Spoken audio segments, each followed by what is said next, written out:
Okay, everyone. Today I have a special guest. I have a veteran of figure skating. He is a three-time national champion, two-time Olympic member, and two-time bronze medalist at Worlds, and the inventor of so many cool flips and skating tricks, Michael Weiss. Thanks, Awesome. Michael, Thanks for for coming having me. on. Thank you for having me. So I know you grew up in a sport family. Your dad was an Olympian for gymnastics and your mom was also a gymnast. Tell us about why you decided to skate and not go the gymnastics route. Well, it was like you said, both my parents were gymnasts, so they were always, flipping and twisting and stuff when we were little, when I was younger.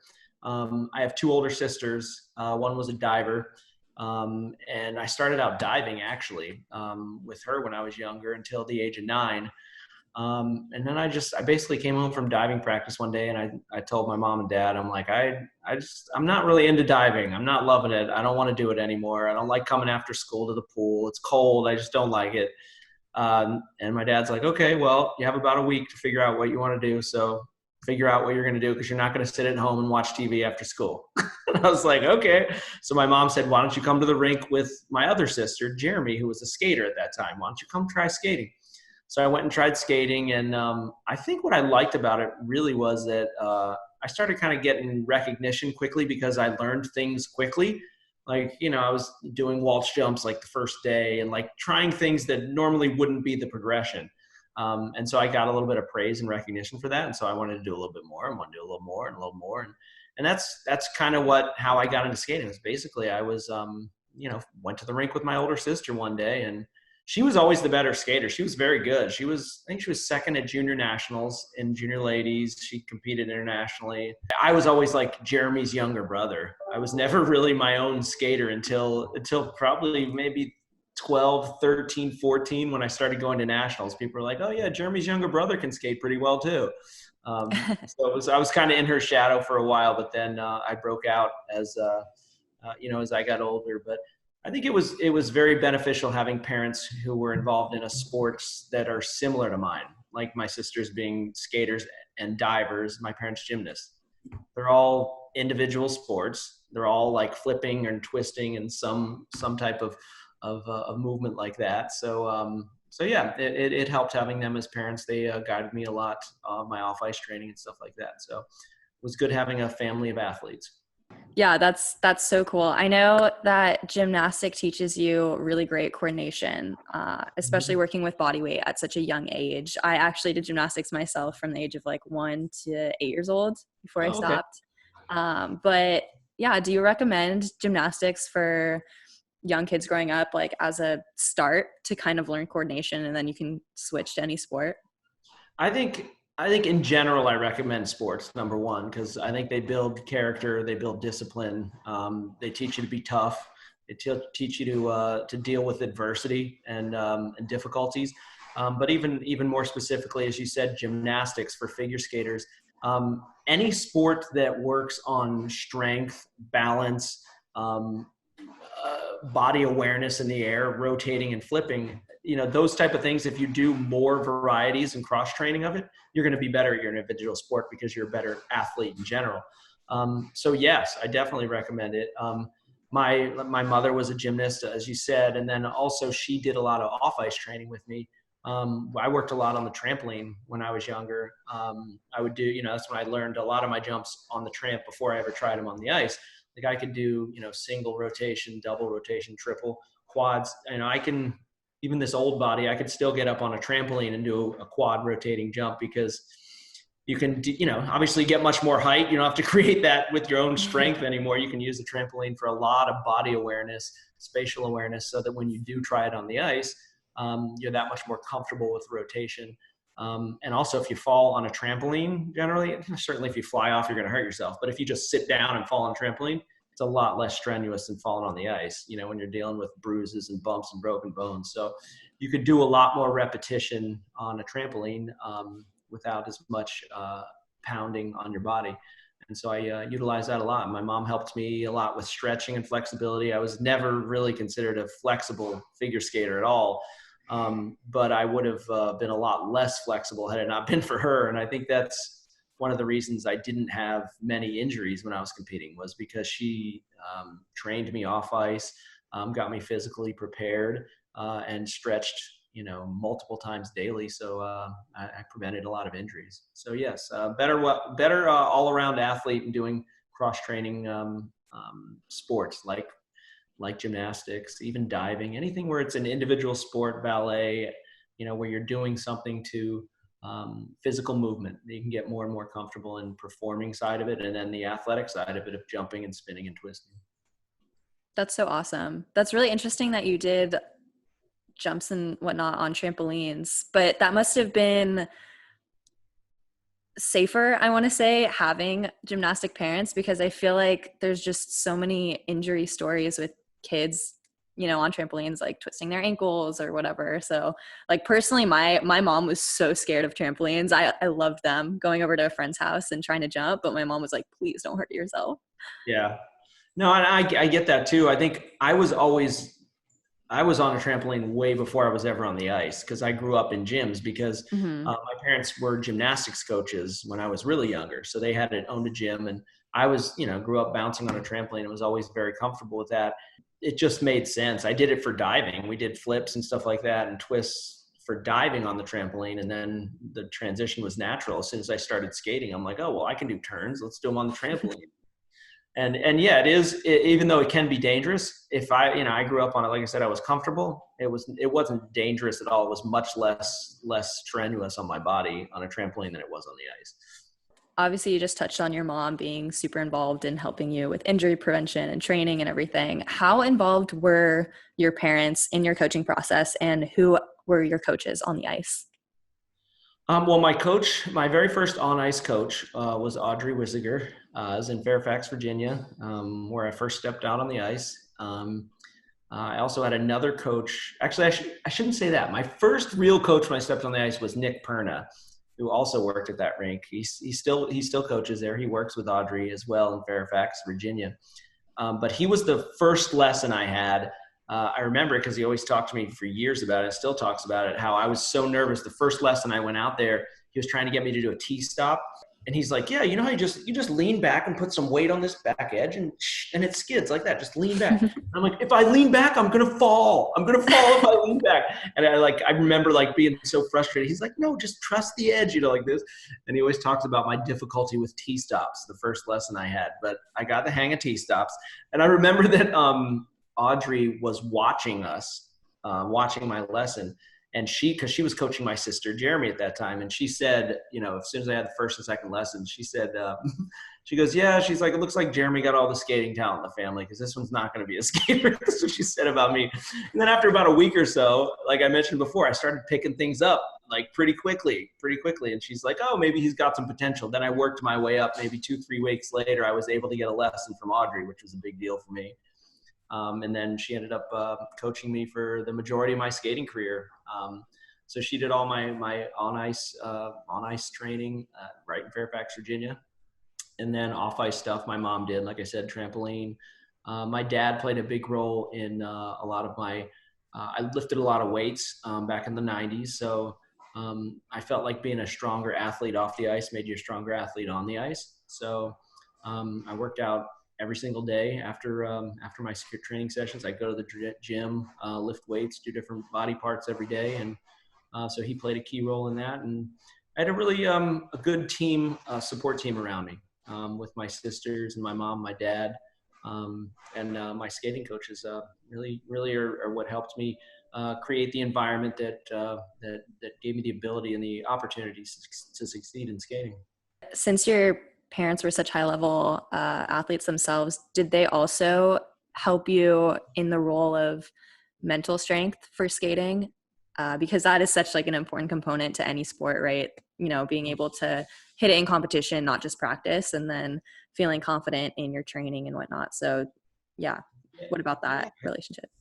Yeah, it's one thing when you come home, after, working out 5-6 hours a day and your body hurts and you're exhausted, and, your parents can say, they'll pat you on the back and say, oh, you know what, you'll get them tomorrow. Let's recover. Let's focus. But it's a little bit different when you know that both my parents have done that. like they've come home every day exhausted and tired, and they've, you know, broken bones in their body while doing gymnastics things. My dad was an Olympic gymnast, so he knows what it's like, the pressure to have to perform at a national championships, the pressure to perform in the Olympic Games. It was something that, you know, I never had to tell them. Like I was never able to cop out and say, no, you guys don't understand, because I was like, that didn't really work. Because they do understand. They've been through it themselves. And I think that was comforting when I was younger, and also inspiring too. You know, when your dad has, and your mom, my mom was a national champion in gymnastics. My dad was an Olympian in gymnastics. When they've done that, you feel like that's the standard, you know, like I got to at least do that, you know, that's what they did. I got to live up to it. So I think it was motivating and inspiring for me to know that they did it, and I could potentially have those genes and the work ethic to do it as well. So then in 1997, when you landed the quad toe at nationals in Tennessee, 3 hours later after your competition, they announced that it didn't count because it was two-footed. How did you feel about that in the moment? Like, what was that like? It was awesome, because that was the first time I'd won a medal at the national championships, the senior level. So you know what it's like when you win your first medal, you're like, I don't even care. I won a medal. Like I was second, and I was excited that I thought at that point that I'd landed the first quad. So I was going to the world championships for the first time. And the moment will never be taken away from me, because, you know, there was tons of pressure. I was skating last in the long program. And I skated lights out. I had my family there to see it. I had, at that time, was my fiance. We weren't married yet. Actually, were we married yet? No, we weren't married yet. We got married later that year. She's in the office right next to me. So Lisa, my fiance at that time, came down with my sister Jenna. They came down, gave me a huge hug at the end of the program, and I nailed it and skated my absolute best. So to have the quad taken away, you know, a few hours later, it was a little disappointing, but you know, the moment and the memory are always there for me. That's so cool. But yeah, I mean, both moments are incredible, both medaling obviously and getting onto the world team, but doing the quad, you know, before anybody else is out there trying it, like doing it, it was iconic. It's also interesting too, because you know how the sport's changed and evolved a lot with the scoring system now too. Mm-hmm. And I don't even, I guess, like I haven't, is it considered, like, let's say somebody did a quad axel tomorrow. If they two-footed a quad axel, is it not considered the first one if it's a negative GOE? Or did they land it, it was fully rotated and it's two-footed and it's like -1? Is it still the first quad axel? You know what I'm saying? Like, I wonder if it would have been judged differently had it been under a different scoring system. But anyway, we'll never know. That's so true. Wow. I never thought about it that way. Well, I wanted to ask you as well, what are your thoughts on the new judging system since you were competing under the 6.0 and then it changed? What do you think about it? I was one of the few that was able to skate under both. So I skated under the 6.0 system, and then I transferred to the new. Well, it's not the new system anymore, the older new system. But I like the fact that you're not out of it completely. And you know, in the short program, let's say you miss an element, you can be in 8th place, but only 4 points behind. You know, whereas before, if you were in 8th place in the 6.0 system, there's literally no chance for you to win the competition. Well, you can easily make up 4 points in the long program, even though that's 8 spots. They're all, you know, compacted in there. So in that sense, I very much like it. I also liked that the system was based on positivity. It's you start your program from 0 and you start accumulating points as the program goes on. The old system, you started at perfect and you started deducting. That was bad. That was bad until you got to your score. So I like the fact that it's positive based, and you can still throw in elements later in the program. If you know you're behind, you know adding an extra triple toe on the end of a combination late in the program will give you an extra point value that could make the difference. Whereas before, it was like, well, it might make the difference. People might value that more, but there's really no actual, you know, point value to it. So in that sense, I very much like this system. But the only thing I think I don't like about it is that for people like you and I, it kind of makes sense because we've skated under it and we understand it more. But for the general public, too many numbers is just too complicated for them. I mean, I wouldn't say too complicated for them. They could if they wanted to. I just don't know that they want to invest that type of energy into learning what the scores mean. Where it's like, I don't know. I would love to go back to something like a system where it's like a 10. Everybody knows what a 10 is. That was perfect. That's like a perfect 10. He's a perfect 10. Like, it makes sense in every walk of life. Perfect. Mm-hmm. And then you go back, you deduct from there when you make mistakes. Oh, that was a 9.8. Makes sense. I know what that is. It's almost perfect, but it's not quite. Oh, that was a 5.2. That wasn't very good. It kind of makes sense to everybody. So as far as appeal goes to the general public and marketability of the sport, I don't think the system is good. But as far as the skaters being able to accumulate points and it being more fair, I understand that as well. But I would be more towards trying to market the sport and get it out there and make it more appealing to a larger variety of people, a larger range of people and demographic. And in that sense, I would think something similar to a 6.0, like a 10.0 system, would be beneficial for the marketing of the sport. Yeah, that's a really good point. I think it's definitely a fine line to walk, because for sure you want the skaters to be benefiting the most out of any point system, but then at the same time we need an audience to watch, and to be watching us, and we need the marketing of the sport to be really good, because you want interest in whatever you're doing. It hasn't been done before, so it could happen. Yeah, and I think it's kind of a shame too. I see now, because like when I was growing up, I was lucky to benefit from the boom of figure skating because of Tanya and Nancy. I mean, figure skating was popular. Tanya and Nancy took it to a whole new level. When that occurred, all of a sudden we were doing, 100 shows on tour a year and filling up the arena and on TV every weekend and, getting big ratings. And it wasn't anything that we as skaters did other than Tanya and Nancy. I guess they created that because of the drama and the excitement and the intrigue. And then we had that audience, and we had them for a good period of time. And then it started to dwindle a little bit when people started to be, scratching their heads when 2 Olympic medals were awarded in Salt Lake City, with Jamie and David and the Russian team. It was kind of like, wait, is this, I don't quite understand. Is this fair? Isn't it fair? Then we put in the new judging system. Now they're even more confused. And now I think it's just slowly but surely kind of just started to dwindle more and more as far as its popularity. But the skating level is so much better. I always say it's like such a shame that, people like Nathan Chen and Vincent Zhou, Yuzuru Hanyu, all those guys, they're out there and they're doing stuff that is ridiculous. I mean, I think of like me, what I had to do a quad lutz. Like, the wind had to be perfect. I had to be the perfect height, the perfect weight. The ice had to be great. My skates had to be laced well. Like, everything had to be perfect. And then you see these guys at like 2 minutes and, 45 seconds into their program do like quad lutz, half loop, triple flip. And you're like, what?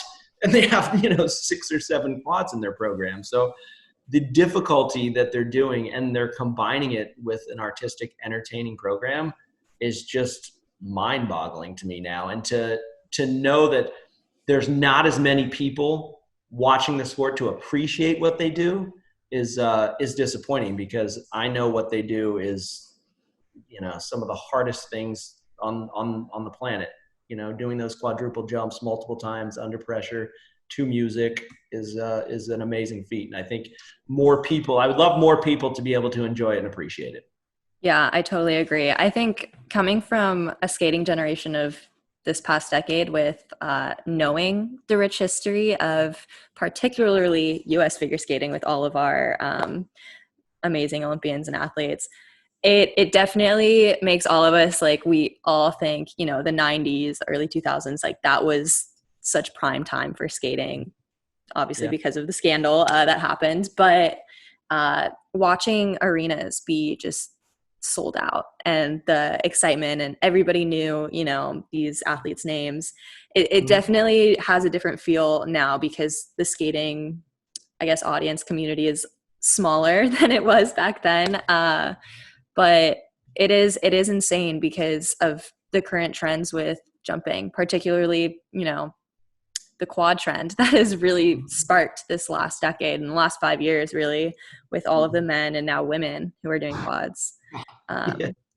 Yeah. What are your thoughts on the quad train and how there's so many quads and programs now? I like it if you can balance it, if, and I think there are some people who have, uh, the Russian army of women that are doing quads right now is amazing. I mean, they have, um, a body type and a training ability that makes them so consistent. I mean, they're very small, they're compact, their strength to weight ratio is insane. So they can be tiny and they can get these rotations off so quickly and efficiently. And I'm all for doing all those things, but it's hard to balance, a 13 or 14-year-old who can do those technical elements, but you can't be developed at a young age artistically. It's just, you have to have the history and the development emotionally, through performances, and you only gain that through skating over the years. And so I'm for it. I'm for pushing the boundaries and the limits technically, but there has to be a balance between the two. And that's kind of why I've been so impressed with somebody like Nathan over the years, because initially he was doing the quads, and I remember when he first came on the senior circuit, and everybody was saying, oh, his artistic side is just not good. It's not going to be there. And I'm like, he's just too smart of an individual and too disciplined as an athlete to not eventually get there. He's working on the things the variables that he finds the most difficult, the quads. He's getting them consistent. Once he gets those, then he's going to artistically get to that level and surpass it even. And that's of course exactly what he did. And so my point is, if you can balance the two, yes, I'm all for it. But you have to be able to do them both. I find myself tuning out, waiting for the next quad sometimes. When you see some of the younger skaters that are doing quads, you're like, gosh, that was amazing, quad lutz, triple toe. And then you're like, snore fest, you're waiting. I find myself like looking at my phone. And then you're like, oh wait, there was another quad flip. Okay, that was awesome. And then you're kind of like zone out a little bit. So if you can keep their attention through that whole, 4 minutes, 30 seconds, if you can do that, then that's my ideal skater, balancing them both. No, definitely. I agree. I think that's kind of part of the reason we've lost some of the attraction of skating in some ways, because, previous years, yes, we weren't doing as many quads or huge like jumping elements, but then the balance of the program, everybody wanted to see Michelle Kwan skate like just for her skating, not necessarily for her elements, even though, she had the full package where she would hit the elements. So it made, her skating that much better.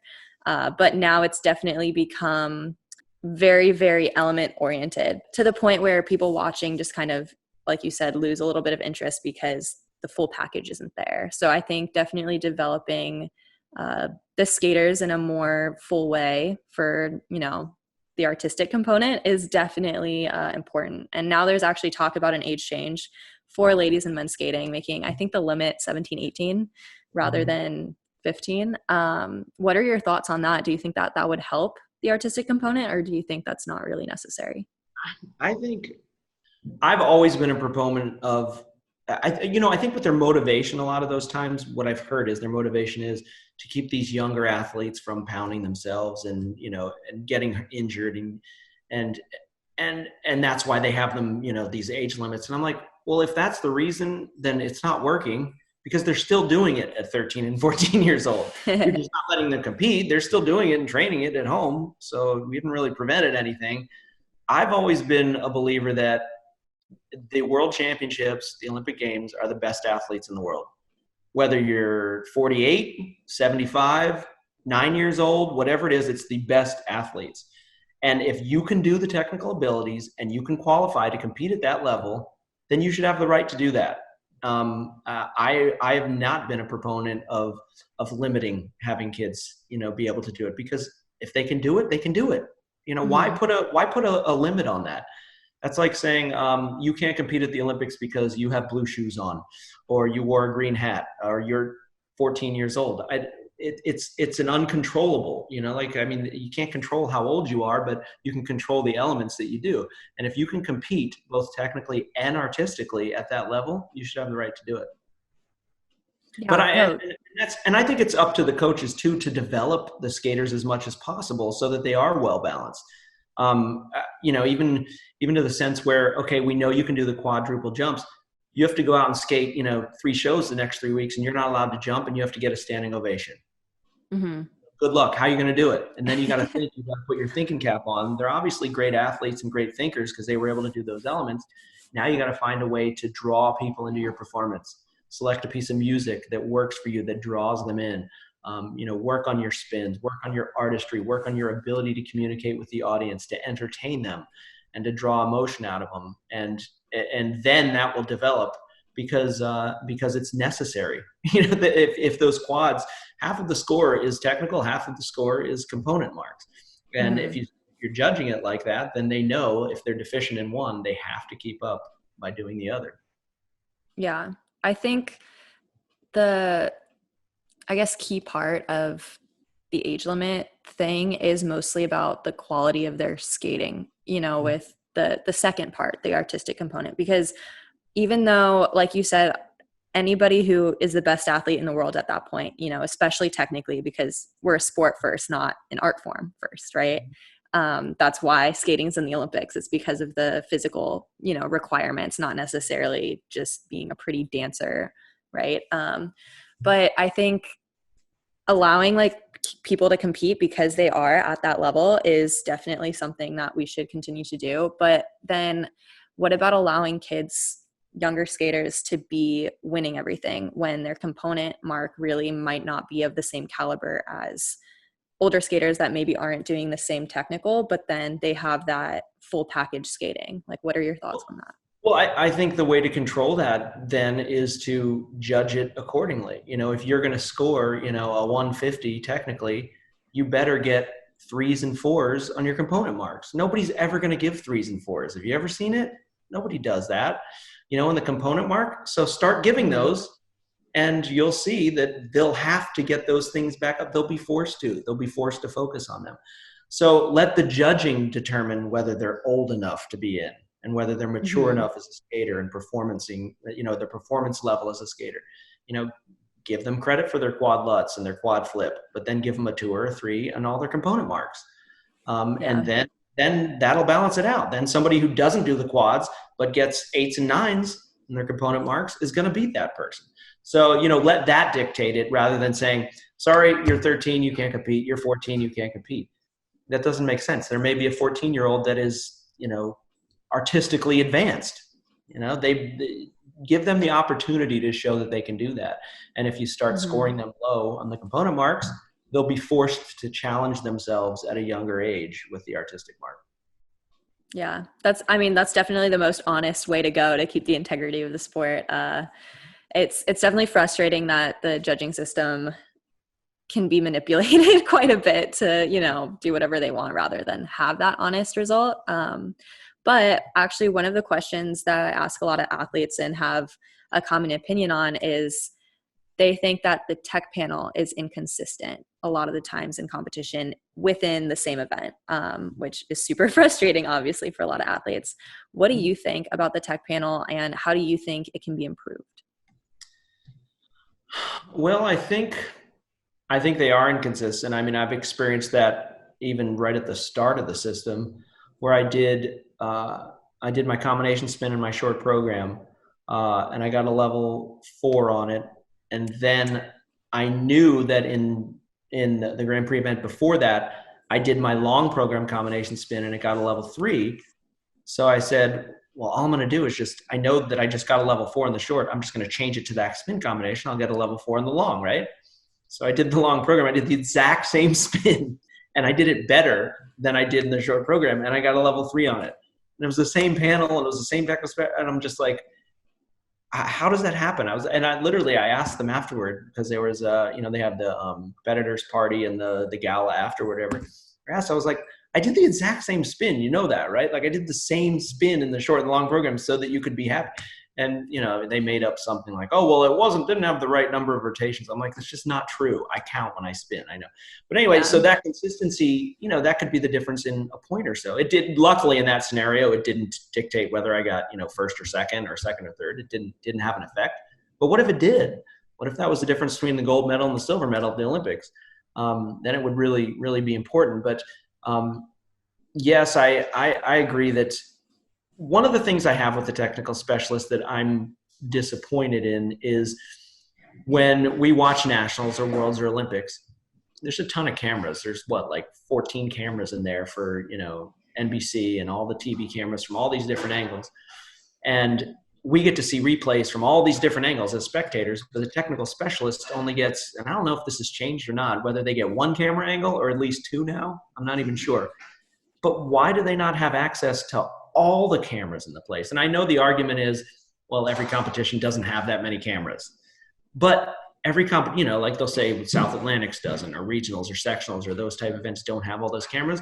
Yes, but there's also not as much at stake at those. When you're talking about a national championships, there's a lot more at stake. So you better make sure you get it right. And if there's 15 cameras in there, I want to see if that was under rotated from this camera angle, that camera angle, that camera angle, every single camera angle is possible. And I think that because sometimes technical specialists are limited there, and downgrading is what's really been determining some of these competitions, is whether it's downgraded or whether it's not. And you're like, well, I only saw it from that camera angle and I can't really tell. So what do? It kind of handcuffs the technical panel. Whereas I believe the ability to have access to all the cameras in the building like NBC does, and have replays and getting it right. For me, it's more important to get it right.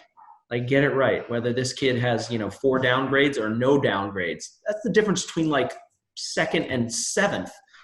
So make sure you get it right. Take time to get it right, and give the panel the best opportunity to get it right with the most tools. Yeah, no, that's super true, that actually they only have that short window frame to kind of decide whether or not you get the element or you don't. And then afterwards, even if you go back and you look at multiple camera angles, see that maybe it should have gotten full credit, they can't go back and change the system. And that's the part that really sucks, I think, about the judging system is, like it would be weird, obviously, like once the results are up, to all of a sudden have it change because they got something wrong. But at the same time, I think they need to develop it in some way to make that better. I actually had an experience with the tech panel at one year, like Skate Canada I was at, and I got like no credit for my flying sit spin because they decided that I wasn't at a 90-degree angle enough or something like that. And we looked at all the replays afterwards with multiple US figure skating officials, and then actually a tech panelist who wasn't on my panel for the event, but he had been on other ladies' panels at other Grand Prix. And he told us, yes, this is a flying sit spin, it should have gotten credit, but he couldn't go to the, panel, obviously, and have them change it. So it's just so frustrating that the system is like decided in a split second, and then afterwards it can't be changed. Yeah, which I always think is ironic because the consistency. I mean, we were talking about that earlier about how I did the quad and all the judges marked it as doing the first quad in 97, and then they went back and changed it. It's like they kind of make up the rules as they go along. Like, it's selective. Now we make it up here, but now we're not allowed to go back. So that's, and I understand as athletes, that's the biggest frustration, like you were saying, is I just want a consistency so I know. Like, give me the same playing field so I know what I'm playing with. I know the rules. Yeah, absolutely. After your career, you toured with Stars on Ice, right? Why did you choose Stars on Ice over, I think the other popular show is Champions on Ice?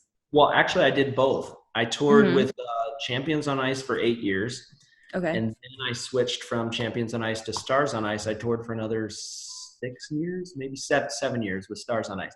So I was one of the few that was able to time it and do both. They're both very different tours, both awesome, great experiences, completely changed my life, provided a lifestyle for myself and my family that I could have never dreamed of.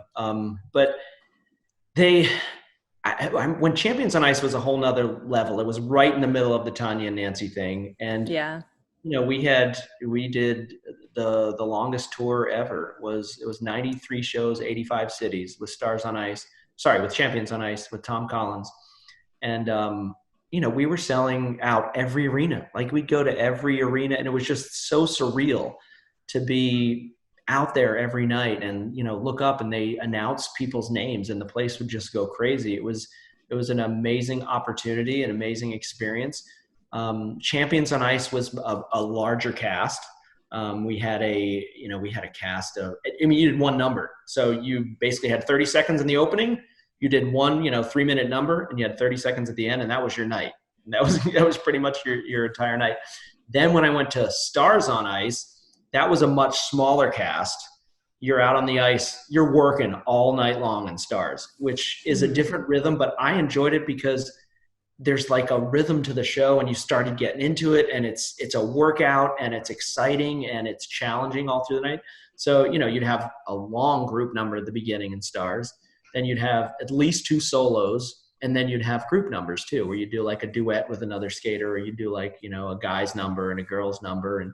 And so it was a very different type of show skating, but also very, very rewarding. But I just loved the ability to be doing what I was doing, that I loved, and I was actually getting paid to do it. I would have been doing it anyway, and I was actually getting paid to do it, and I was getting paid to see the country. I mean, I went to every single state in the United States. I performed in every single state, and that's a gift that is unbelievable, to be able to see this country on all levels. And albeit we were inside arenas and hotels a lot, but we had days off, or we spent a lot of time on, we take time to take days off in different cities and experience the culture from every part of the country, which was pretty awesome.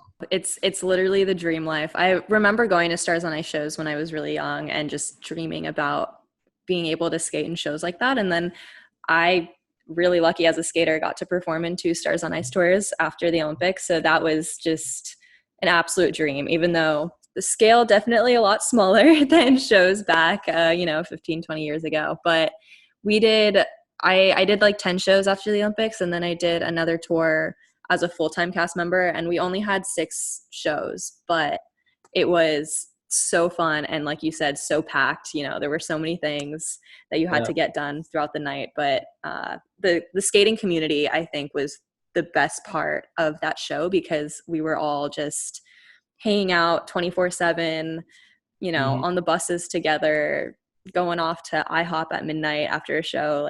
There are just so many funny little stories that really bonded us, I guess, like as a unit for the cast. So I really loved. That's definitely what's amazing about that tour, is it's, especially like you were saying, Stars is a much closer knit, tight group of people, a smaller cast, so you rely on each other a lot more. And those memories are some of the greatest memories of my life, was being on the road with those skaters, and similar situation stories of that. You only bond like that when you've gone through hardships and difficulties of performing, and bad shows and good shows, and being snowed in or rained out, or bad audiences, good audiences, and injuries and all that stuff. You bond a lot more when you all go through that together.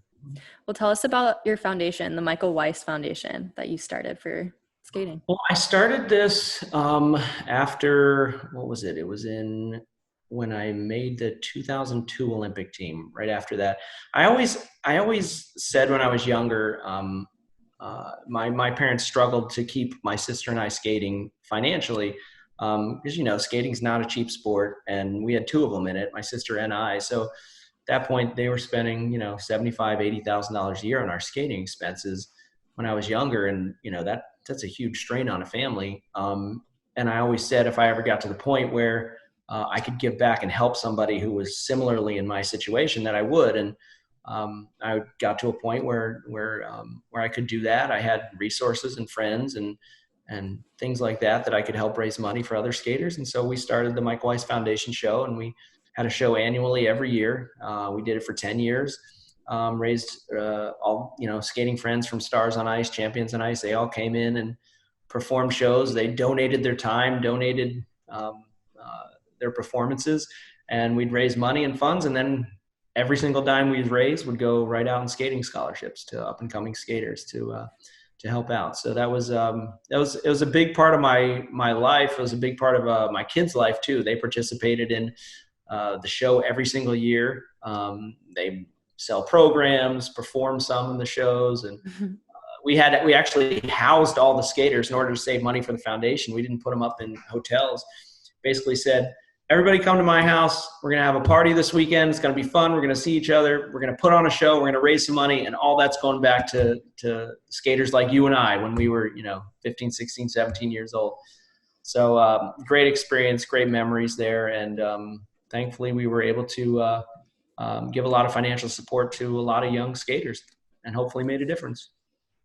That is actually so amazing. And I know it's so necessary in the sport because, as you said, it is not a cheap sport. It's very expensive. It is definitely straining on athletes' families, for sure, because of the amount of time and energy and commitment. It's not just one kid who's involved in skating in the family. The whole family gets involved because there's a lot of factors that go into skating. Like, you can't really go on a lot of vacations, right? So I know personally, like for my family, we never really went on vacations, which for me, I guess, kind of sad, but I didn't notice at all because why would I, miss vacations if I never had them in the first place? But I think for my brothers, that was definitely something they wish that we had more that we didn't get to do as a family. But luckily they got to go with friends a lot. But yeah, it's definitely a family sacrifice that happens when you go into elite sports. And so it's really awesome that your foundation was able to help a lot of skaters.